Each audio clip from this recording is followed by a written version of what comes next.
Un médecin perdu sur une route isolée, a frappé à la porte d'une petite maison pour demander de l'aide, et a découvert qu'il était un instrument de Dieu.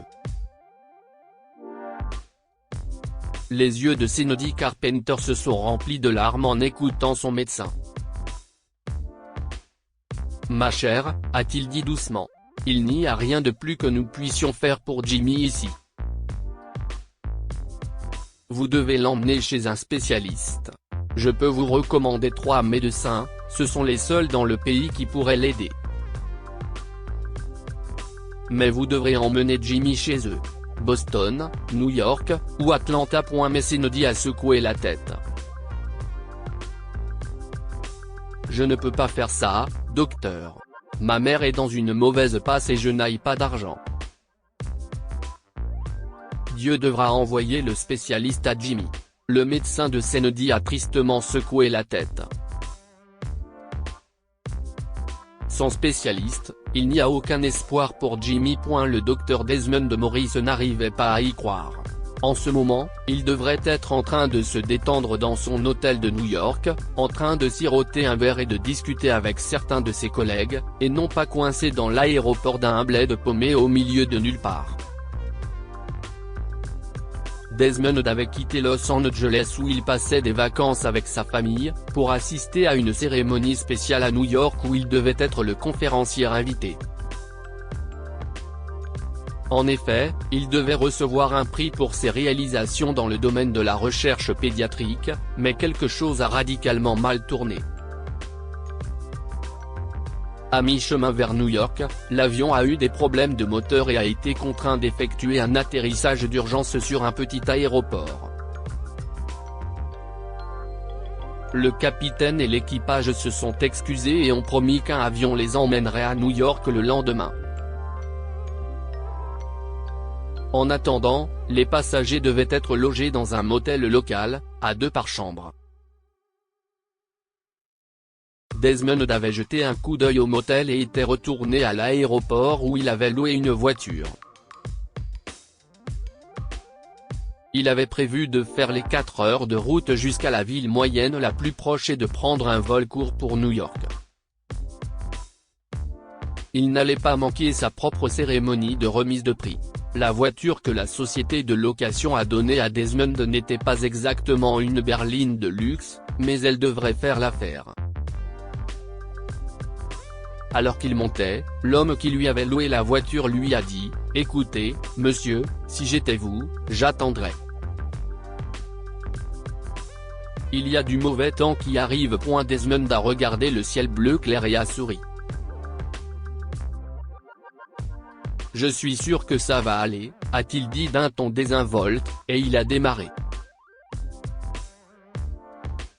1 heure plus tard, Desmond maudissait le leurre, la compagnie aérienne et le rideau de pluie épais et impénétrable qui tombait. Il ne voyait pas où il allait, mais il était sûr d'être dans la mauvaise direction. Il n'y avait aucun signe des lumières des petites villes qui devraient être à l'horizon, et le GPS continuait à le pousser à continuer. Finalement, il aperçut une lumière à travers la pluie incessante. C'était une petite maison avec un toit en tôle, et en s'approchant, Desmond a vu qu'elle avait désespérément besoin de réparation. Il espérait que les résidents seraient assez gentils pour lui donner quelque chose de chaud à manger, et lui indiquer la bonne direction. Il est sorti de la voiture, s'est précipité vers le perron et a frappé à la porte branlante. Senody venait de coucher Jimmy et s'apprêtait à mettre le dîner sur la table, quand on a frappé à sa porte. « Seigneur Tout-Puissant », a crié Senody à sa mère Hélène. « Qui cela peut-il être à cette heure-ci, au milieu de cette tempête ?» Essuyant ses mains sur son tablier, Senody s'est précipité vers l'avant de la maison et a ouvert la porte. Dans l'embrasure de la porte se tenait un petit homme rond d'une 40aine d'années, très mouillé et débraillé. « S'il vous plaît », a-t-il haleté, « j'ai conduit sous la pluie tout l'après-midi, je suis perdu et je suis gelé. » Eh bien, entrez, a immédiatement dit Sandy. Je vais vous trouver une serviette, une couverture et un ragoût chaud, et vous serez sur pied en un rien de temps. Sandy a fait entrer Desmond dans la petite cuisine confortable et l'a présenté à sa mère Hélène, qui avait subi une attaque cérébrale quelques années auparavant et était malheureusement confinée dans un fauteuil roulant. Bonsoir, a dit Desmond en séchant ses cheveux dans la serviette que Sandy lui a donnée. Je suis désolé de m'imposer à vous tous comme ça. Mais Hélène s'est contentée de sourire et de hocher la tête. Sandy a expliqué, maman ne parle plus depuis son attaque, mais elle comprend tout. Tout en parlant, Sandy était occupée à remuer le ragoût et à renverser de généreuses portions dans de grands bols. Asseyez-vous, a dit Sandy. Et nous allons tous dire les grâces. Nous avons quelque chose de spécial à prier pour ce soir. Desmond a secoué la tête. J'ai bien peur de ne pas prier, madame, sans vouloir vous manquer de respect, a-t-il dit. Je crois en la science, pas en Dieu. Hélène a bafouillé doucement et a hoché la tête, et Sandy a dit, peu importe si tu crois en Dieu, Dieu croit en toi, dit maman. Desmond se sentait embarrassé. Il avait l'impression d'être ingrat envers ces gens simples qu'il avait accueillis. Je serais heureux de me joindre à vous pour dire les grâces, a-t-il dit. Mais pourquoi priez-vous exactement? Sandy a dit tranquillement, mon bébé Jimmy est très malade, et les médecins ici et dans la capitale de l'État ne peuvent pas l'aider. Ils ont dit que je devais l'emmener à Boston, à Atlanta ou à New York, mais je ne peux pas y aller. Je ne peux pas laisser maman toute seule et je n'ai pas d'assurance.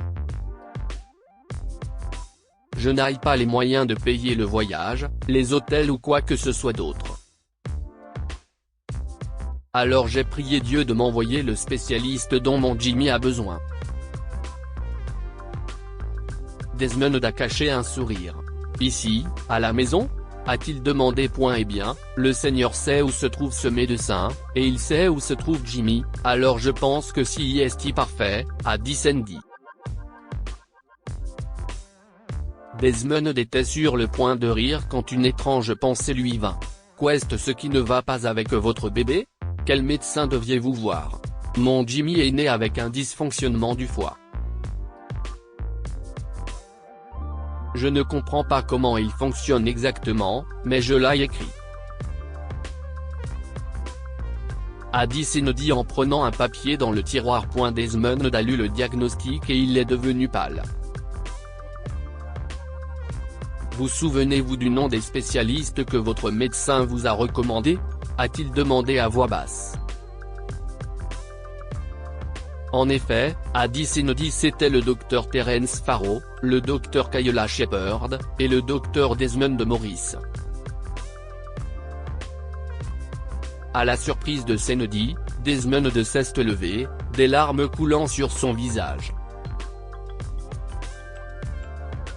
Je suis le docteur Desmond Morris, et je suis ici par la main de Dieu pour aider votre bébé. Après avoir examiné Jimmy et passé plusieurs coups de téléphone qui permettraient de faire venir toute la famille à Atlanta pour la durée du traitement du bébé, Desmond a fait une étrange demande. Sandy, a-t-il dit doucement.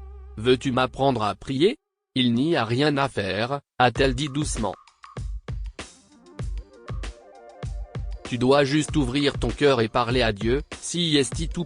Dans cette petite cuisine au milieu de nulle part, le docteur Desmond Morris est tombé à genoux et a dit, Dieu, pardonne-moi toutes ces années de fierté et d'arrogance, je sais maintenant que je ne suis qu'un outil entre tes mains.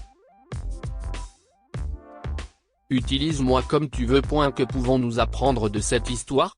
Que nous croyions en Dieu ou non, nous faisons tous partie de son plan. Desmond ne croyait pas en Dieu, et pourtant il s'est trouvé une réponse à une prière. La foi et le pouvoir de la prière peuvent déplacer des montagnes. La foi de Sandy a amené sur le pas de sa porte le spécialiste dont elle avait besoin pour sauver la vie de son fils. Lire aussi, 1 an après le décès de son fils, une mère en deuil découvre une jeune mère avec un bébé sur le pas de sa porte. Abonnez-vous à Mon Mama sur Google News.